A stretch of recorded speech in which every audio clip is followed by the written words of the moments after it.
যারা এসে বিভ্রান্তিমূলক কথা ছড়াবে তাদের একটাই নাম, তারা হচ্ছে গুপ্ত। তাদেরকে গত 16 বছর আমরা দেখি নাই। আমাদেরকে সতর্ক থাকতে হবে যেন কোনো ষড়যন্ত্র করে কেউ আবার আপনাদের এই ভোটের অধিকারকে কেড়ে নিয়ে যেতে না পারে। আমাদেরকে সতর্ক থাকতে হবে যে জুলাই আগস্টে গত 16 বছর ধরে আমাদের যে সকল ভাই বোনেরা নিজের জীবন উৎসর্গ করে দিয়েছে এই দেশের মানুষের অধিকার প্রতিষ্ঠিত করার জন্য, সেই অধিকারকে আবার যেন ষড়যন্ত্র করে কেউ স্তব্ধ করে দিতে না পারে, ছিনিয়ে নিয়ে নিতে না পারে। আমরা কি সতর্ক আছি প্রিয় ভাই বোনেরা? আমরা কি সজাগ আছে? ইনশাল্লাহ আমাদেরকে সজাগ থাকতে হবে। আপনাদেরকে অনেকেই এসে বিভ্রান্ত করার চেষ্টা করবে।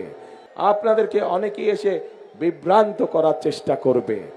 যারা এসে আপনাদেরকে বিভ্রান্ত করার চেষ্টা করবে, দেখা মাত্র তাদেরকে বলবেন গুপ্ত তোমরা। পারবেন বলতে?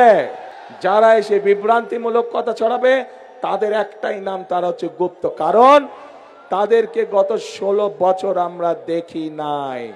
তারা এদের সাথে মিশেছিল, যারা 5 তারিখে পালিয়ে গিয়েছে তাদের সাথে তলে তলে এরা মিশেছিল। সেই স্বাধীনতার সময় থেকে 86 সাল থেকে 96 সাল থেকে সব সময় দেখবেন এরা সব একই সাথে ছিল, এপিট আর ওপি। প্রিয় ভাই বোনেরা, আসুন প্রিয় ভাই বোনেরা, আমাদের সামনে শপথ একটাই। কি সেই শপথ? জনগণের রাজনৈতিক অধিকার প্রতিষ্ঠিত করা এবং এই বাংলাদেশকে শহীদদের প্রত্যাশিত বাংলাদেশে রূপান্তর করা।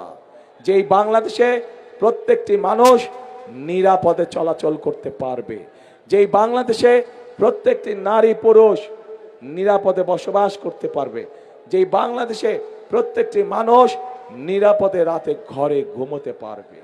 আমরা সেই রকম একটি বাংলাদেশকে গড়ে তুলতে চাই। কিন্তু সেই রকম বাংলাদেশকে যদি গড়ে তুলতে হয়, অবশ্যই বাংলাদেশের মানুষের জোরালো সমর্থন প্রয়োজন। এবং আমরা দৃঢ়ভাবে বিশ্বাস করি এই সমর্থন প্রতিবারের মতন এবারও ইনশাল্লাহ বাংলাদেশের মানুষ ধানের শীষের পক্ষে রায় দিবে। কে করব কাজ? গর্ব দেশ সবার আগে বাংলাদেশ। কাজে বাংলাদেশ যেহেতু সবার আগে, সেজন্যই আমাদেরকে ঐক্যবদ্ধ থাকতে হবে, একসাথে কাজ করতে হবে, দেশকে গড়তে হবে। আজকের এই নির্বাচনী জনসভার এই হোক আমাদের প্রতিশ্রুতি, এই হোক আমাদের শপথ যে আমরা করব কাজ, গর্ব দেশ সবার আগে বাংলাদেশ।